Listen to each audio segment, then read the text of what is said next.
Hey folks, is the variable rate mortgage going to be the comeback kid in 2024? The big banks are bracing for a debt meltdown, and we're going to talk about what the economy is doing with the most recent GDP numbers. All this and your questions on episode 158 of the Wise Old Owl Show. I'm Vince Gaetano. Thanks for tuning in. And before we get off, I want to thank everybody this past week for helping me achieve 10,000 followers on Instagram.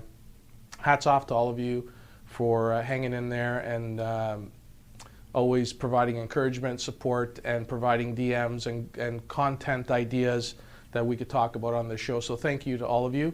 But let's talk about the variable rate mortgage. So over the last 18 months, the variable rate has been taking punches in the face. Like nobody wanted these things. Like these things were just death to people with the economy seeing rising interest rates, payments going up. These things were just out of favor.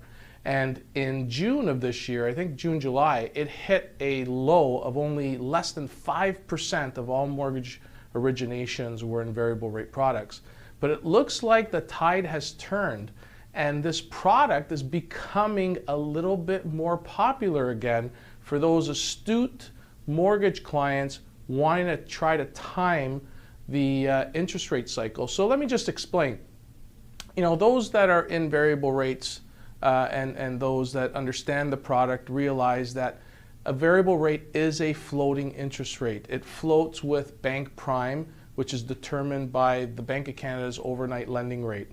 Right now, it sits at 7.2. That's the retail prime rate at most lenders and banks that offer these products.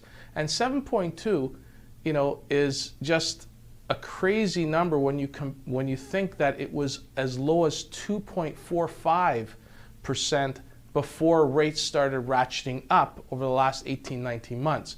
So it's gone through quite a run over the last little while, and it's created a lot of pain for folks that didn't convert these products into fixed rates. Now, one of the benefits of a variable rate mortgage is that it has a conversion feature. That conversion feature allows you to lock into a fixed rate mortgage without penalty with your existing lender at the prevailing rate at the time. And what's happening now, that it appears that we are at the top of the interest rate cycle, folks are considering this again. Anybody that's coming up for renewal over the next 30, 60, 90, 120 days are really a slave to that renewal date.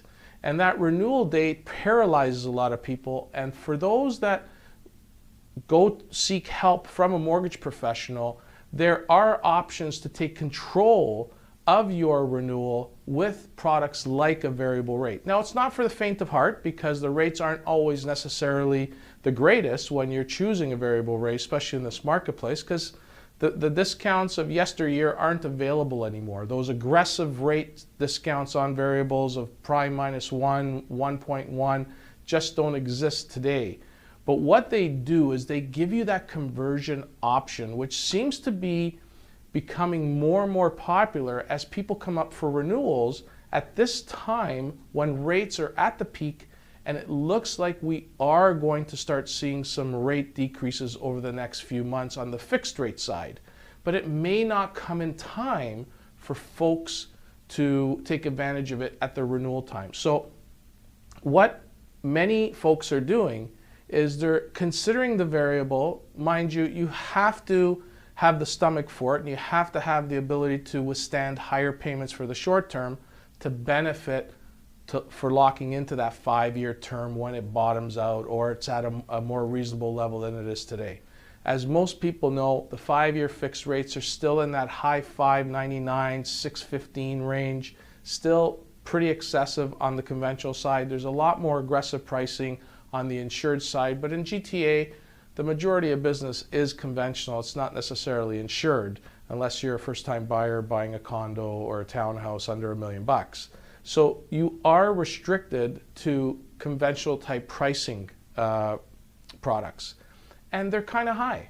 So with the bond market selling off a little bit over the last few weeks, we've seen a decrease in the 5-year bond over the last few days come down about a quarter point. Just to give you some perspective, we were hovering around 4. Today it was hovering around 3.648%. Last week it was at 3.80. So it's dropped off 15, 16 basis points, moving down the way it should and giving some people some relief and some just peace of mind knowing that we've seen the top potentially. So it really begs a lot of people to start thinking about possibly looking at a short-term alternative before locking into a 5-year at these higher rates. Lenders are very slow to drop rates. They're always quick to increase them, slow to drop them. So you have to appreciate that because we're not in an aggressive pricing market, being as slow as it is, there's not a lot of aggressive competition right now amongst lenders. So you're not really seeing a very well-priced 5-year fixed at the time. So it's something to consider. I strongly suggest people speak to a mortgage professional to get some concepts and ideas and strategies to consider as you come up for your renewal in the next couple quarters. We are seeing about 100,000 Canadians coming up for renewals every month for the next little while. So there's a lot of you out there that are probably looking at sticker shock and need a strategy and probably just aren't comfortable locking into a 5-year term at these levels when you're coming off of rates in the 2s, low 3s. So it's almost like a double as far as interest rates are concerned, and that's major sticker shock. So if you do need that help, please reach out. Be happy to help out and give you some concepts, some ideas to think about, digest with your family, and decide what would be best for you. So be informed, do your homework, and decide what is best for you and your family. Now, the big banks bracing themselves for some debt meltdown, wondering what is going on. A lot of quarterly reports announced by the big banks. Bank of Nova Scotia, Royal Bank, CIBC, and TD all reported their last quarter results. Record profits again, like in the billions. Well, not necessarily record profits, but we're still seeing billion-dollar quarters. TD, for example, they were down 57% on the quarterly profit, and it was still $2.9 billion. So they're making loads and loads of cash. But what's interesting is that they've all increased loan loss provisions, okay? Bank of Nova Scotia announced a $1.3 billion loan loss provision. Royal Bank announced $720 million. CIBC, $541 million. Sorry, RBC was $720 million, not billion, $720 million. CIBC, $541 million, and TD Bank, $878 million, for a total combined of those 4 institutions that reported, $3.43 billion in loan loss provisions, and that doesn't include the 5th big bank, BMO, which I don't think has reported just yet. So what that means is all these banks are anticipating the possibility of loans, all levels of loans, credit cards, car loans, lines of credits, personal loans, HELOCs, and mortgages starting to go south. They're starting to think about what could break, what type of losses they can anticipate. Now, do I think that they're all going to be experiencing those levels of losses? Probably not. These banks are smart because what the loan loss provision does is it reduces their profitability in the quarter when they set these loan loss provisions so they don't have to pay as many taxes. Now, if they recover it down the road, then they'll defer the tax later. But what it is telling us is that they're looking at their portfolios, they're testing them, they're stressing them out to see what is in arrears, what portfolios are seeing increases in time of arrears, like length of arrears, and they're probably anticipating that they're probably going to eat some losses. So $3.4 billion amongst these 4 banks, that's huge. That's a huge number.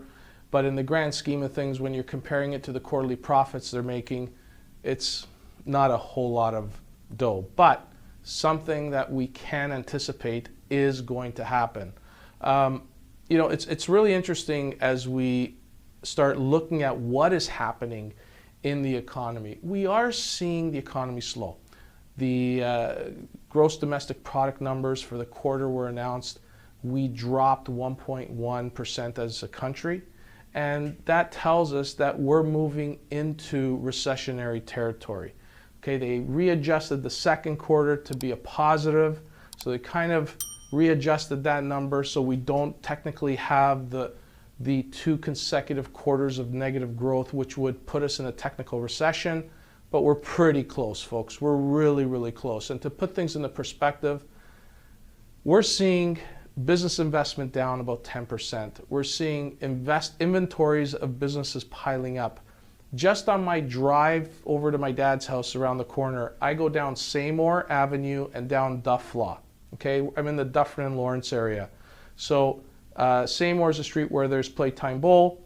There are, on those two streets, 5 commercial buildings up for lease. Never seen that before in a long, long time, folks. So we're starting to see places close down. Inability to cover inventory, loans, lines of credits, operating facilities at these interest rates. TD in their quarterly report indicated a 3% job cuts.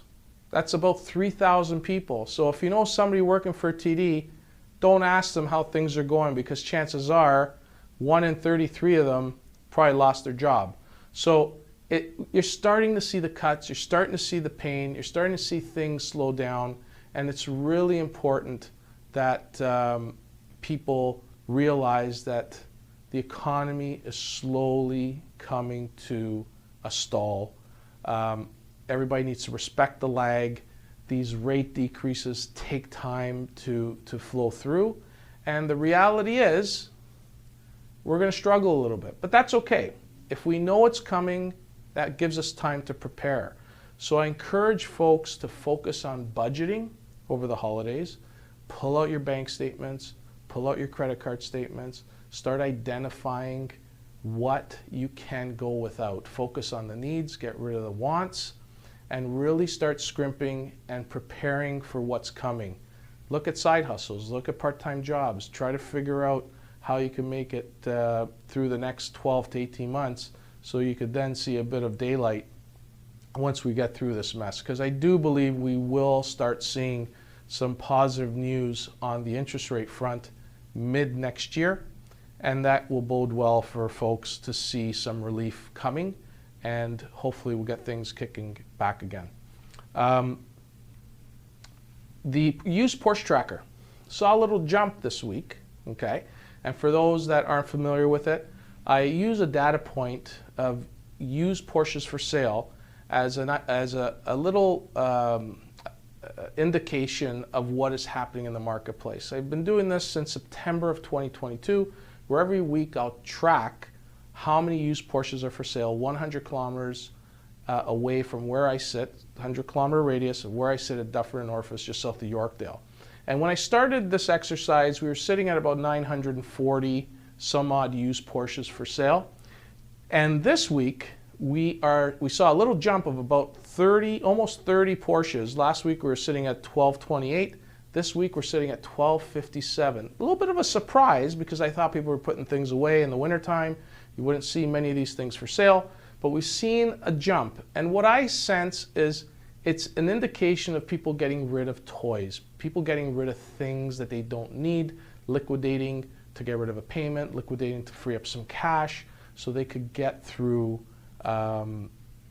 this little cycle that we're all experiencing. Now, again, it's just a data point. It's not necessarily a be-all and end-all, but you could do it with anything. Boats, ATVs, cottages.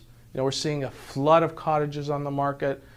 They were hardly available during the peak COVID period. Now you're seeing a flood of them. People can't hold on to 2 properties, and you're seeing the secondary homes go. You're seeing the rental properties starting to pile up. We're seeing more and more investment condos that aren't servicing because everything is upside down, starting to flood the marketplace. And we're seeing a slowdown. And the reality is, until this government starts factoring into the qualification criteria and eliminating the stress test as it is today and amending it so that more and more people can qualify for homes, will we see a slowdown? The stress test did have a purpose. It worked very well, and I believe it was the hero during COVID of saving people from themselves and overspending. But I think now that we've hit the peak, you don't need as severe a stress test as we have today.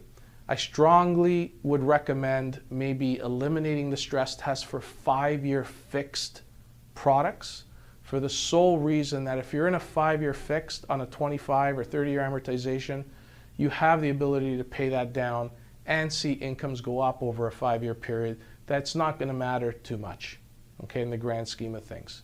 But if you want to go variable, you want to go short term, the stress test still has a proven purpose and probably should still be in place. But I think we got to start thinking about this to start seeing some activity in the real estate market. But it's going to be a difficult run, and we're helping folks out on a regular basis, trying to figure it out.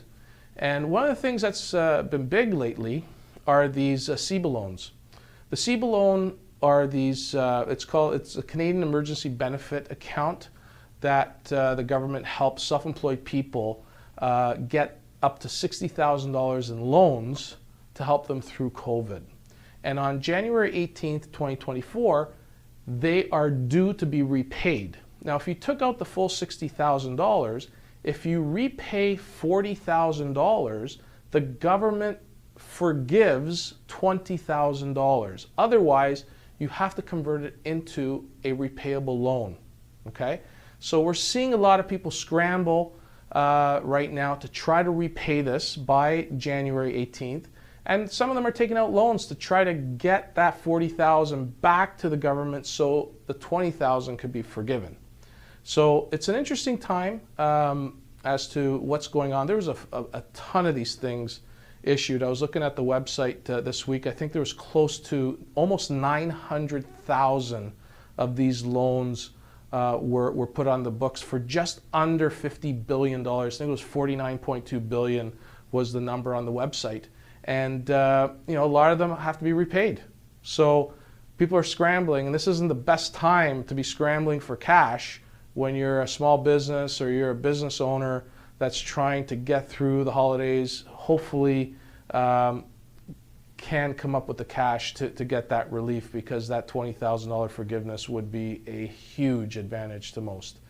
But on that note, I want to focus on the next section of the show, and that is your questions, and we'll do the Q&A.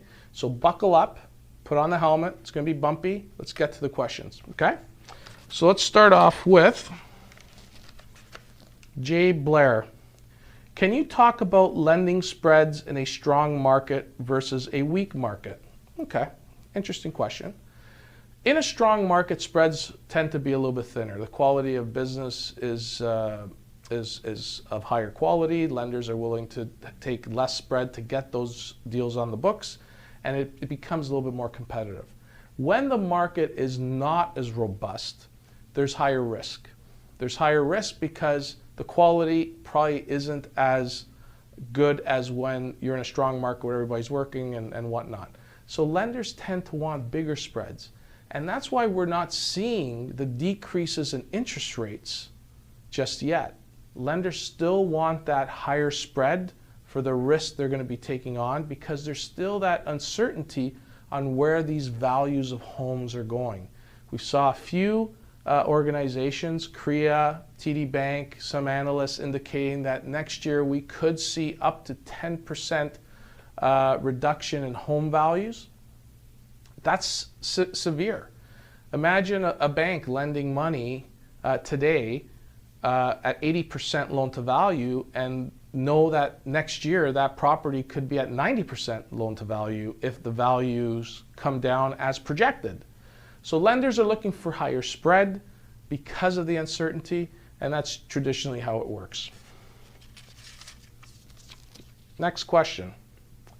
What will happen on Friday when sellers are allowed to disclose offer details? I guess this has to do with the new TESA requirements. Realtors are now giving the seller the option to fully disclose the offers that were received if they do get sent back. I'm not too familiar exactly with the actual legislation, but I have talked to a number of realtors and they're on the fence. I don't know if it's a benefit or a disservice to anybody. At the end of the day, it's not disclosed in all cases. It's only disclosed when the offer isn't accepted and a seller sends all the offers back, from what I understand. So, you know, I don't think it's going to make a hell of a difference, especially in a market that's so dead. Like, it's slow. It's not active right now. So I don't think you're going to see much of a change come Friday, other than maybe a few extra documents that need to be signed by clients when they list their house and get explained everything about the process. And you're probably going to have some confused realtors out there who still don't know what the legislation means. I know there's been a lot of training, a lot of focus groups, a lot of training sessions and online courses to help people figure out what they got to do. And every brokerage has been busy implementing the training so people are fully aware. But I imagine that this time of year it's tough to get a hold of people. I don't know if everybody knows what's going on, but we'll see what happens. Next question. Is this going to be a 10-year bear run in real estate that we experienced in '89? Well, the prediction business sucks. I'm not going to suggest that we're going to see another bear run like in '89. That was more than 10 years. And I always tell the story of, you know, the home that I live in. I'm the third owner. I bought in 2004.